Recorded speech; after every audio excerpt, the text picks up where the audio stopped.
Hello there. This is where the fun begins. For those of you Star Wars fans out there like me, wishing for a Star Wars Rebels Season 5, series creator Dave Filoni teased that a continuation may be on the way. The beloved animation Star Wars series came to an end more than 5 years ago, closing on a shocking cliffhanger that has left fans wanting more ever since. And so, while a full-on Season 5 for Star Wars Rebels may not necessarily be in the cards, the upcoming Mandalorian spin-off series Ahsoka will, at least in part, serve as a follow-up to Star Wars Rebels, serving as a live-action sequel. Rebel characters like Hera Syndulla, Zeb, and Thrawn are all set to make their live-action debuts in the upcoming series. However, it remains unknown just how much of a sequel Ahsoka will feel like to the cancelled animated series. Speaking in a recent interview with EW, Star Wars Rebels showrunner Dave Filoni teased a continuation of the hit series Star Wars Rebels in the upcoming Ahsoka show. When asked if Ahsoka really is just a Season 5 of Rebels, only, well, in live action, Dave Filoni seemed to agree with that to an extent, stating that's one way to look at it. Saying that in full quotes from Dave Filoni himself, that's an interesting question. I suppose that's one way of looking at it, because of the epilogue that I did in Rebels. Definitely all signs are indicating that there's a continuation, he says, ending that quote right there. Dave Filoni added, while some people like to keep animated stories separate from live action, he doesn't limit things like that anymore, saying that in full quote, "For me, when I'm telling those stories, I don't limit things like, oh well, I did it for animation, so I would do it distinctly different for live action. There's just the story that it is, and I was telling it in one medium," ending that quote right there, he says. And especially with the day and age that Star Wars is in now, it's just such a vast galaxy out there. You have so many different characters, stories, and narratives going on at once, it's nearly impossible not to have these different things overlap at this point. With Obi-Wan Kenobi, having the Grand Inquisitor in that show, well, it's something that we would have had if that's the rules that they played by, of keeping things that are in animation strictly to animation. Even then, I think that they would have just made all the animated things a part of Legends. Dave Filoni in that same quote also discusses about different mediums of books and comics and video games, and the same thing goes for when it goes to live action and animation. Same thing for movies and shows. They're all a part of the same universe. It doesn't make sense to disconnect them and separate them from one another. Dave Filoni closed by saying that in that interview, everything he has done within the Star Wars universe has gotten him to this point, going from Clone Wars to Rebels to The Mandalorian, all leading him to the Ahsoka show. As Dave Filoni says in full quote, "Rebels is a different style than Clone Wars, even visually. That changed the way I could execute certain things in Rebels.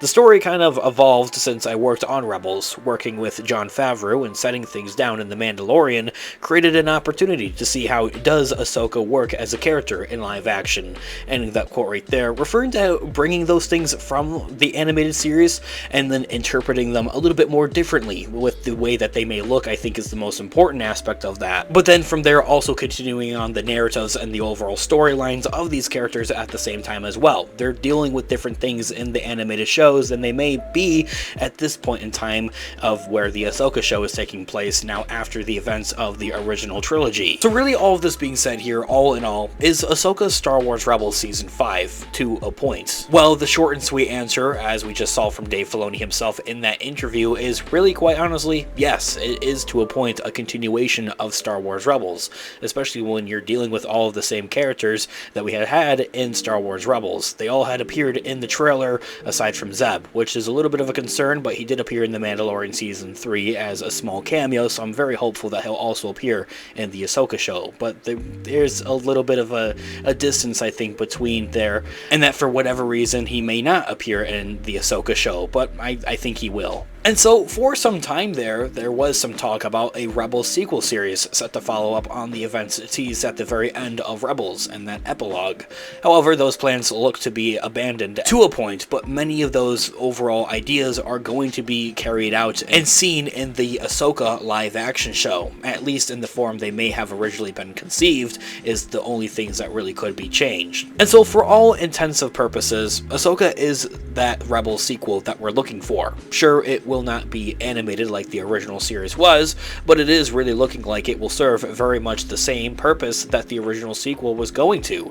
And even then, when Dave Filoni is put up to it and asked about if it's kind of just going to be a Star Wars Rebels Season 5, he pretty much says, yeah. Plus, even then, having this story told in the form of what Ahsoka is and what that means, that will get it to play a part of the greater Disney Plus Mandoverse, and that there is just so much more to it at the same time. Sure, you're dealing with the same characters that you had in Star Wars Rebels, Harrison Dula, Thrawn, Ezra, Sabine, Ahsoka, but at the same time, you're expanding it a little bit more. You have the potential and that possibility to have the other characters, like the Mandalorian appear, Palimoto, Boba Fett, Bo-Katan Kryze. There's so many other characters that are out there in the Mandoverse during this time period in the Star Wars saga that there's a lot more that you can mix into this. And that it doesn't necessarily have to be completely strictly just two of exactly what Star Wars Rebels was at that point in time. And that this show is able to go ahead and spin off and do some more things and get more creative and expand off into more and deal with a lot more going on with it. And it does seem that's exactly what it will be doing to a point. And as I had also mentioned earlier on in this video, as Dave Filoni had mentioned, when you're bringing these characters from animation into live action, of course there's going to be those obvious changes, like maybe appearance for one thing, but then for another thing of maybe how the overall narrative and story is going to be pursued in these live action shows. Comparably, how we originally saw the overall story and narrative going in a different direction in the Star Wars Rebels show. It isn't necessarily leading up to any events like the Star Wars Rebels show was doing to the original trilogy, and that this story isn't going to feel as connective to a point of where they have an ongoing common goal of wanting to take down the Empire necessarily, but much rather of how the characters are going to be working with the New Republic and how they're going to be building on the galaxy overall universe of world building, very similar to how we saw in that long and kind of boring Mandalorian Season 3 episode with Dr. Pershing and Elia Kane. But then at the same time, you're also going to have that similarities with the Imperial Remnant kind of acting as that to a point. Plus, having the story told in the form of Ahsoka and that overall show is something that is a part of that greater Disney Plus Mandoverse, as I had mentioned. Something that will eventually make its way to the big screen with the recently announced Mandoverse movie from Star Wars Celebration that's going to be written and directed by Dave Filoni himself. It remains to be seen if Ahsoka will be able to balance tying up Star Wars Rebels threads and moving this Mandalorian story forward, but I think that's exactly what the show is going to be and its overall purpose. But hopefully, fans of the animated series will be able to get that proper goodbye to the Rebels crew they have been wishing for, or that overall continuation. Anyway, let me know of your thoughts and opinions in the comment section down below. I would love to hear what you guys all think, what you're looking forward to seeing most in the Star Wars Ahsoka show coming out a little bit later this year. You've heard it here from Dave Filoni here as well, as that the show is going to be acting as a continuation in a way of Star Wars Rebels, almost as a Season 5. So what do you think about that? What do you make of it? I would love to hear what you guys all think in the comment section down below. And so until next time, I'll catch you guys in the next video. Thanks so much for watching today's video, guys. Have a great one, guys. May the Force be with you as always. This has been Unofficial Star Wars. Peace out.